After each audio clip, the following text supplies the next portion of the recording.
ఉమ్మడి మెదక్ జిల్లాలో ఈరోజు ప్రధాన వార్తలు ఈ విధంగా ఉన్నాయి. సిద్దిపేట జిల్లా వార్తలు వచ్చేసరికి సిద్దిపేట జిల్లా గజ్వేల్లోని కేసీఆర్ క్యాంపు కార్యాలయంలో ఈరోజు నియోజకవర్గానికి సంబంధించిన లబ్ధిదారులకు సీఎంఆర్ఎఫ్ చెక్కుల్ని పంపిణీ చేశారు. నియోజకవర్గ ఇన్ఛార్జి మాజీ ఎఫ్డీసీ చైర్మన్ ప్రతాప్ రెడ్డి ఆధ్వర్యంలో గజ్వేల్ నియోజకవర్గానికి సంబంధించిన దాదాపు 100 మంది లబ్ధిదారులకు సీఎంఆర్ఎఫ్ చెక్కుల్ని పంపిణీ చేశారు.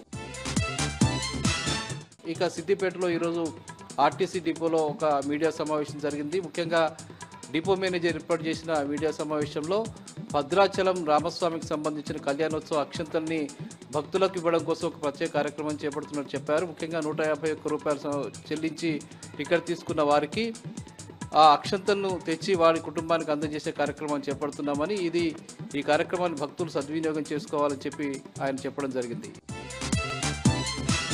ఇక సంగారెడ్డి జిల్లా వార్తలు వచ్చేసరికి సంగారెడ్డి జిల్లా గుమ్మడిదలకు సంబంధించిన డంప్ యార్డుకు వ్యతిరేకంగా చేస్తున్నటువంటి ఆందోళన ఈరోజు సంగారెడ్డిలో కొనసాగింది. సంగారెడ్డిలో పెద్ద ఎత్తున కలెక్టరేట్ ఎదుట ఆందోళన చేపట్టారు. వారు చేస్తున్న ఆందోళనకు సిపిఐ పార్టీ మద్దతు తెలిపింది. ప్రభుత్వం మొండి వైఖరి విడనాడి డంప్ యార్డుకు సంబంధించిన జీవోను రద్దు చేస్తూ నిర్ణయం తీసుకోవాలని చెప్పి వాళ్ళు డిమాండ్ చేశారు.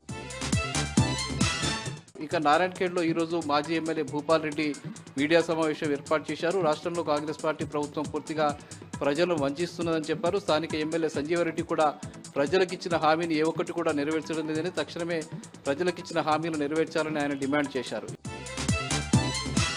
ఇక నారాయణఖేడ్లో ఈరోజు చలో హైదరాబాద్ బయలుదేరుతున్నటువంటి సర్పంచులను అరెస్ట్ చేసి పోలీస్ స్టేషన్లకు తరలించారు. మాజీ సర్పంచ్లను అరెస్ట్ చేశారు. ముఖ్యంగా పెండింగ్ బిల్లుల కోసం వాళ్ళు ఆందోళన చేస్తున్న విషయం తెలిసిందే. ఇక ఆందోళన నియోజకవర్గంలోని అల్లాదుర్గం మండల కేంద్రంలో బోయిన కుమార్ అనే కార్యదర్శి ఆత్మహత్య చేసుకున్నాడు. ముఖ్యంగా 3 నెలలుగా సరైన వేతనాలు లేక ఆర్థిక ఇబ్బందులకు గురైనటువంటి కుమార్ 21వ తేదీన పురుగుల మందు తాగి ఆత్మహత్య యత్నానికి పాల్పడగా 5 రోజుల పాటు ఆయన ఆసుపత్రిలో చికిత్స పొంది మృత్యువాత పడ్డాడు. ఈ సంఘటనకు సంబంధించి పోలీసులు కేసు నమోదు చేసుకుని దర్యాప్తు చేస్తున్నారు.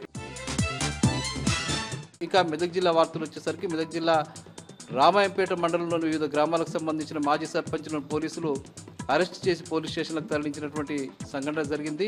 ముఖ్యంగా చలో హైదరాబాద్ తరలివెళ్తున్నారనే అనుమానంతో పోలీసులు వాళ్ళు ఈరోజు తెల్లవారుజామునే వాళ్ళను అరెస్ట్ చేసి పోలీస్ స్టేషన్లకు తరలించారు.